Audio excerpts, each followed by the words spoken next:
Tawag na sir. Kaning, may tawag na sir. Go. Present, go. Kanya, present participle going. Diba? Past tense, went. Go, goes, went. Kanang goes kay ko man magamit makaanag ka ng third person naman na. Ang mugas ka goes patag higos.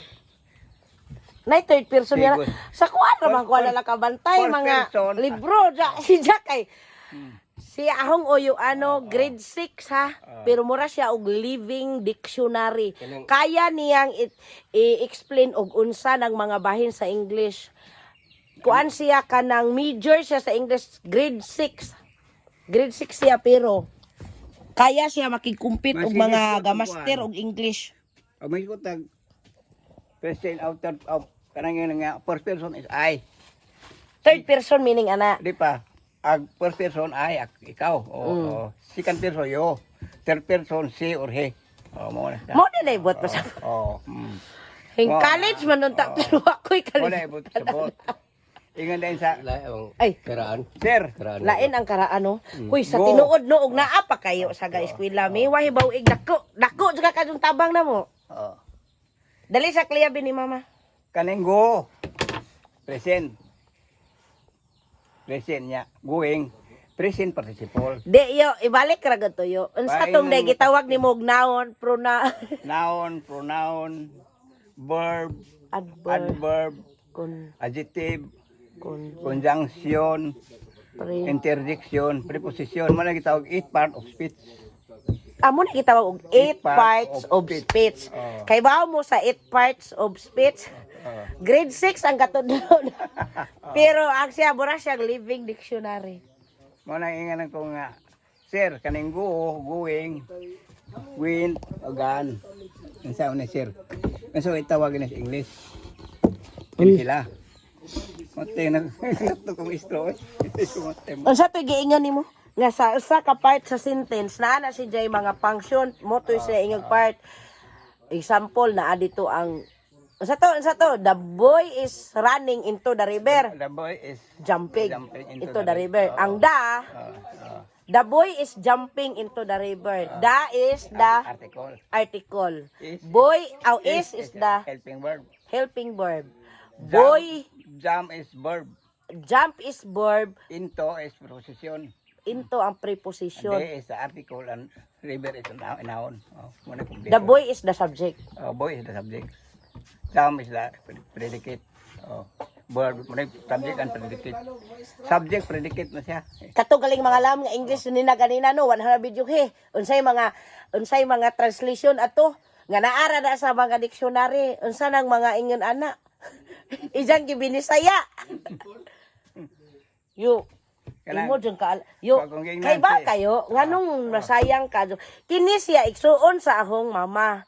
Kini sila igsuon na di lang sa panghinambog naahan jud sila bahin og mga pangutok pero kini jud siya ang kanang critical thinking ba batawag na tong critical thinking nga makaingon kag mga dictionary iyan na jud mga na-translate Kay kini sila no kung nahitabo pa nga si lolo na ho peryong naay gikagasto dako kayong naabot ni sila oy kung nahitabo pa nga naka-eskwela as in jud why baw ignaan ni siya ro sa mga gabinete sa gobyerno tinuod di sa pagpanghinambog kung nagastuhan lang ni eskwela sa ang apuhan why baw igustanan ni sa mga cabinet secretary sa gobyerno ron naa jud ni sila yung mga naabot ustanan ni sila sa mga quadcom committee.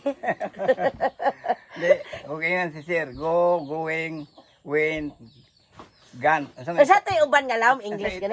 Sa to itawag ni sir. At ari sa itawag ni. Sir mo tayo mo nagtawag og tenses of verb. Kanang ingon nga kanang big big, bigger, biggest. Sa itawag ni comparison of adjective. Comparison of adjective. Pag big, dayon. Bigger, comparative. Biggest, superlative.